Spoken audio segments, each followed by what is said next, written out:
Railway board की NTPC परीक्षा को लेकर बिहार में आज भी हलचल है। कैमूर रेलवे स्टेशन के बाहर भारी तादाद में पुलिस बल को तैनात कर दिया गया है। प्रशासन को यहां छात्रों को हंगामा करने की आशंका भी है। पूरे रेलवे स्टेशन परिसर में पुलिस फ्लैग मार्च कर रही है, जिससे कि यात्रियों और ट्रेनों के रूट को कोई भी परेशानी ना हो।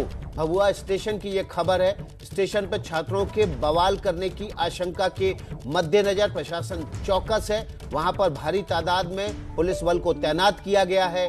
पुलिस बल वहां फ्लैग मार्च भी कर रहा है ताकि किसी भी तरह से ट्रेन की आवाजाही में और लोगों की, यात्रियों की आवाजाही में दिक्कत ना हो। इस वक्त की बड़ी खबर भभुआ स्टेशन से आ रही है। बिहार के भभुआ स्टेशन पर बड़ी तादाद में छात्र इकट्ठे हैं और वहां पर आशंका है कि बवाल हो सकता है, इसलिए पुलिस प्रशासन पहले से ही मौजूद है। फ्लैग मार्च किया जा रहा है ताकि किसी भी सूरत में कानून व्यवस्था की स्थिति ना बिगड़े, ट्रेनों की आवाजाही पर किसी भी तरह की कोई रोक ना लगे।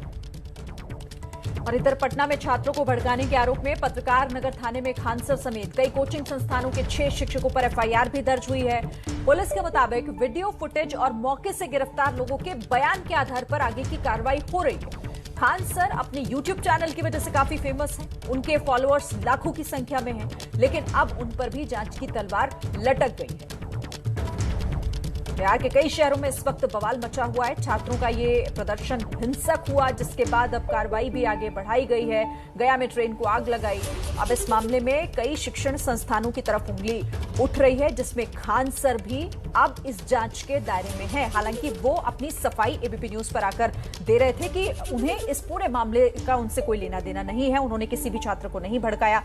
इधर पटना के डीएम चंद्रशेखर सिंह ने एबीपी न्यूज से बातचीत की और उन्होंने बताया कि पुलिस को सोशल मीडिया से कुछ वीडियो सबूत मिले हैं और उसी के आधार पर कार्रवाई की जा रही है। ये आग कैसे भड़की और इसके पीछे कौन है, हमारे साथ बात करने के लिए हैं पटना के डिस्ट्रिक्ट मजिस्ट्रेट चंद्रशेखर जी। चंद्रशेखर जी, बहुत ही अहम सवाल है कि 24 तारीख को जो घटना हुई और फिर जो एफआईआर हुआ है, उसमें जो नाम आ रहे हैं, उसमें जो प्रमुख नाम है उसमें खान सर का भी नाम आ रहा है। इसके अलावा भी और भी कोचिंग इंस्टीट्यूट के संचालक हैं। तो आपको लगता है कि ये लोग कहां से थे इसके पीछे, क्योंकि आपने कहा था कि ये लीडरलेस आंदोलन किया जा रहा है। 24 तारीख की जो घटना है राजेंद्र नगर रेलवे स्टेशन पर, वो लगभग 5-5.5 घंटे रेलवे का परिचालन बाधित किया गया था और विधि व्यवस्था की भी समस्या हुई थी। और हटाने के क्रम में पत्थरबाजी, आगजनी, ये सब भी घटनाएं हुई थी। तो उसी को लेकर के उसी दिन एफआईआर स्थानीय थाना में दर्ज किया गया था और उसमें जो लोग 5-6 लोग पकड़े गए थे, उनके स्टेटमेंट के आधार पर, उनके पूछताछ में जिन लोगों का नाम बताया या जिन कोचिंग संस्थान का नाम बताए, तो उसके आधार पर कुछ नाम उसमें आए हैं। जो हमको बताया गया है कि लगभग 6 संस्थान हैं या उनसे जुड़े हुए व्यक्ति हैं जिनका नाम आया है, और विशेषकर जो अभ्यर्थी थे उन्होंने ही बताया है। और कुछ वीडियो फुटेज जो वायरल हुआ था, तो उसके आधार पर पुलिस ने एफआईआर दर्ज किया है। अब उसमें है कि उसकी जांच की जा रही है।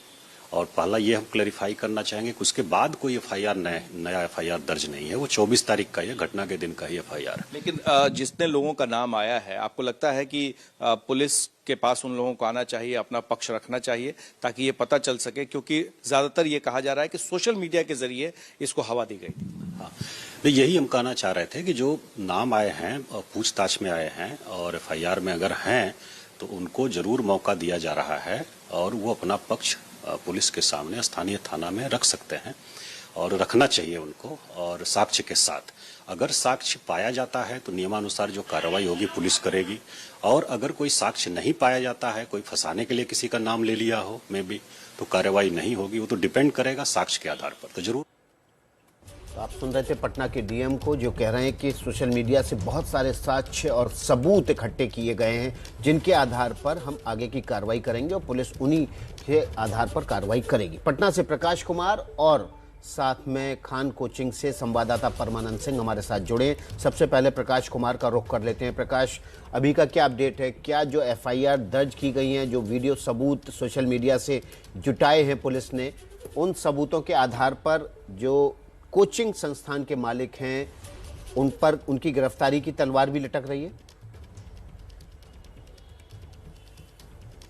देखिए विकास, ये तो सवाल है कि जांच में क्या बातें आती हैं, और जैसा कि डिस्ट्रिक्ट मजिस्ट्रेट को आपने सुना कि जिन लोगों का भी नाम आया है उनको मौका दिया जाएगा, वो अपना पक्ष रखें, और अगर वो पक्ष रखने में कामयाब हो जाएंगे तो शायद वो बच निकलेंगे। लेकिन जो सबूत इकट्ठा हुआ है, जो बयान आए हैं, उसके हिसाब से इनके ऊपर तलवार जरूर लटक रही है। लेकिन फिलहाल आपने सुना छात्रों को, खान सर को, डिस्ट्रिक्ट मजिस्ट्रेट को, लेकिन एक पक्ष जो अहम पक्ष है वो है रेलवे। हमारे साथ हैं ईस्टर्न सेंट्रल रेलवे के सीपीआरओ राजेश कुमार जी।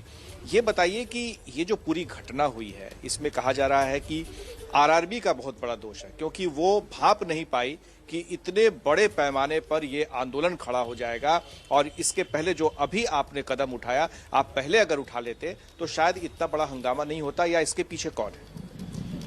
मैं आपके चैनल के माध्यम से सभी छात्रों को बताना चाहूँगा कि आप स्वयं इस परीक्षा में अपीयर हुए हैं, और आपने देखा है कि परीक्षा जो है पूरी पारदर्शिता के साथ ट्रांसपेरेंट वे में की गई है। परीक्षा में कहीं कोई गड़बड़ी नहीं है। आरआरबी ने जो नियम और शर्तें थी उसके तहत ही परीक्षा का आयोजन किया, उसी के अनुसार रिजल्ट निकाले गए हैं। रिजल्ट निकलने के बाद शॉर्टलिस्टिंग को लेकर के कुछ कंसर्न्स हैं हमारे अभ्यर्थियों के बीच में। उन कंसर्न्स को एड्रेस करने के लिए ही रेल मंत्रालय ने एक 5 मेंबर हाई पावर कमेटी का गठन किया है। तो मेरी छात्रों से अपील है कि वो अपनी जो ग्रीवेंसेज हैं, आपके जो कंसर्न। लेकिन इतना देर क्यों हो गया रेलवे की तरफ से? जब ये फिजिकली उतर गए, जब ये तोड़फोड़ करने लगे, तब क्यों रेलवे जागा है? क्योंकि इसके पहले भी तो ये काम कर सकते थे।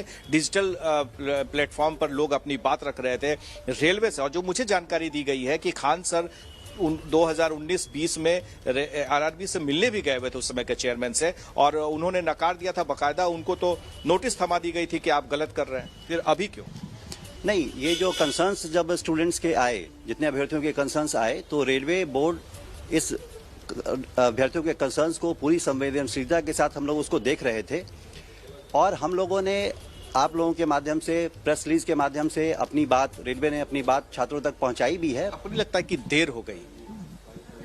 नहीं, देर तो नहीं हुई है। अब चूंकि सब कुछ कदम अगर आप पहले उठा लेते, राजेश जी, रेलवे अगर उठा लेता, क्योंकि आप तो सीपीआरओ हैं, लेकिन अगर रेलवे आरआरबी उठा लेता तो शायद ये ऐसी स्थिति नहीं आती। कहीं ना कहीं आरआरबी भी दोषी है। जो छात्रों के कंसर्न्स थे वो बिल्कुल एक क्रिस्टल फॉर्म में हम लोगों के पास आ नहीं रहे थे, तो निर्णय लेने में और कमेटी फॉर्मेशन में मैं विलंब तो नहीं कहूँगा, उचित समय पे लिया गया है। लेकिन मैं छात्रों से फिर पुनः अपील करूँगा कि वे बिल्कुल भी शांति बनाए रखें, धैर्य रखें। आपकी हर समस्या को हम लोग पूरी संवेदनशीलता के साथ सुनेंगे और उसके बाद निर्णय लिया जाएगा। इसीलिए अभी हम लोगों ने जो 15 से 19 फरवरी तक जो सेकेंड स्टेज एग्जामिनेशन था उसको भी होल्ड पे रख दिया है, और एक आरआरसी का जो लेवल 1 का एग्जामिनेशन था उसको भी होल्ड पे रख दिया है।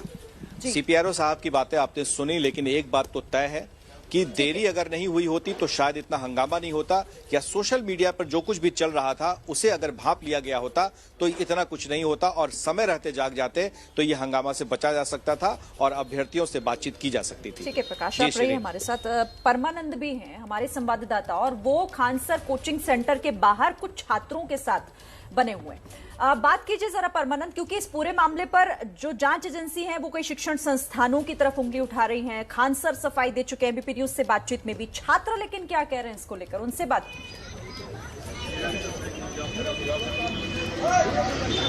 ये हम अभी खानसर के गेट के आगे हैं। अभी खानसर का मुख्य गेट बंद कर दिया गया है और छोटा गेट है। कुछ छात्र भी हैं। अच्छा ये बताइए, अभी खानसर पर एफआईआर दर्ज की गई है, इसके अलावा 6 और सीटों पर भी, क्या आप मानते हैं? सरासरी गलत है, ये सब बिल्कुल नहीं होना चाहिए। खानसर ऐसा नहीं है, नहीं कभी भड़काए हैं स्टूडेंट को, नहीं कोई भी देश के खिलाफ कुछ भी ऐसा काम नहीं किए हैं सब। खानसर अच्छे टाइम से जानता हूँ, अच्छी तरह से खानसर को। तो क्या लगता है ये खानसर पर जो आरोप लगे हैं, ये आरोप क्या सही है? नहीं बिल्कुल निराधार है, गलत है, सरासरी गलत है। अच्छा, अगर क्या छात्र लोग किस रूप में इसे लेगी? अगर टीचर पर जो लोग आरोप लगा है उसको किस रूप में लेगी?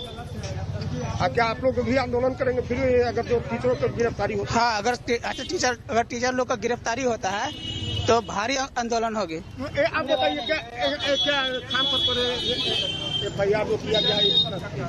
देखिए, जो भी आरोप टीचर पे लग रहे हैं वो सारा सर निराधार है। ये पुलिस की विफलता है। हम आपको बता दें कि अगर मेरे गार्जियन और माता पिता से पूछिएगा कि CBT 1 क्या है, CBT 2 क्या है, वो बता पाएंगे? वो तो टीचर समझ रहे हैं ना कि CBT 1 क्या है, 2 क्या है। तो ये चीजें हम लोग की जो परेशानी है, हम लोग अपने टीचर को बता रहे हैं, वो थोड़ा सा गाइड कर रहे हैं, वो हम लोग के साथ है। ये नहीं कि वो आगे हैं हम लोग पीछे, नहीं, वो हम लोग के साथ है, हम लोग की मजबूरियां समझ रही हैं। और बात आ गई कि ये दंगा प्रसाद की, उग्र के टीचर के, आप कहाँ थे जब 80 लाख ट्वीट हुआ था? उस समय तो एक शब्द भी मंत्री साहब जो है अश्विनी वैष्णव, वो एक शब्द भी आके अपने ट्विटर हैंडल पर कुछ बोले कि क्या चल रहा है। हम लोग एक EVS में पढ़ते हैं, एक चिड़ई है कटिफोरवा, वो चिड़ई क्या करती है, जब उसको अंडा देना होता है ना, तो उसको कहीं ना कहीं उसको चोट चाहिए, जब दर्द होता है तभी अंडा देती है। ठीक वैसा ही रेलवे है, जब देखी कि हाँ आगजनी हो रहा है, उग्र हो रहा है, तब आके सामने आ रही है। 80 लाख ट्वीट किए, डिजिटल प्रोटेस्ट किए, ये इस समय तो छुपे थे। खान सर इसमें कहीं पर है? खान सर चाहे कोई टीचर इसमें नहीं है। हम लोग खुद समझदार है, हम लोग खुद PG होल्डर है, हम लोग खुद समझदार है। इसमें खान सर ये सारा सर गलत है। इसमें जो भी कर रहे हैं ये बहुत गलत है। इसमें खान सर का कोई हाथ नहीं है। खान सर तो सिर्फ युवाओं को समर्थन कर रहे हैं। इसमें जो भी बात बोल रही है खान सर का इसमें कोई हाथ नहीं है। जो भी टीचर है, चाहे कोई भी सर हो, इसमें कोई भी किसी का हाथ नहीं है। इसमें युवाओं जब ट्वीट कर रहे थे, 1 करोड़ लगभग ट्वीट किए, उस टाइम सरकार कहाँ चले गए थे? जब आज युवा रोड पर आ गए तो सरकार को दिख रहा है कि युवा उग्र हो गए हैं। जब डिजिटल प्रोटेस्ट किया जा रहा था उस टाइम में तो सरकार सोए हुए थे। जी परमानंद, और आज की मीडिया वाले भी सोए हुए। क्या लगता है कि हाँ। तो परमानंद हमारे साथ ग्राउंड जीरो से पटना से खान सर की कोचिंग के सामने से छात्रों की बातचीत सुनवा रहे हैं, और छात्र कह रहे हैं कि जब 80 लाख ट्वीट किए थे, डिजिटल विरोध शुरू किया था, तब सरकार कहाँ थी। लेकिन उसके बावजूद किसी भी तरह की हिंसा और आगजनी को जायज नहीं ठहराया जा सकता।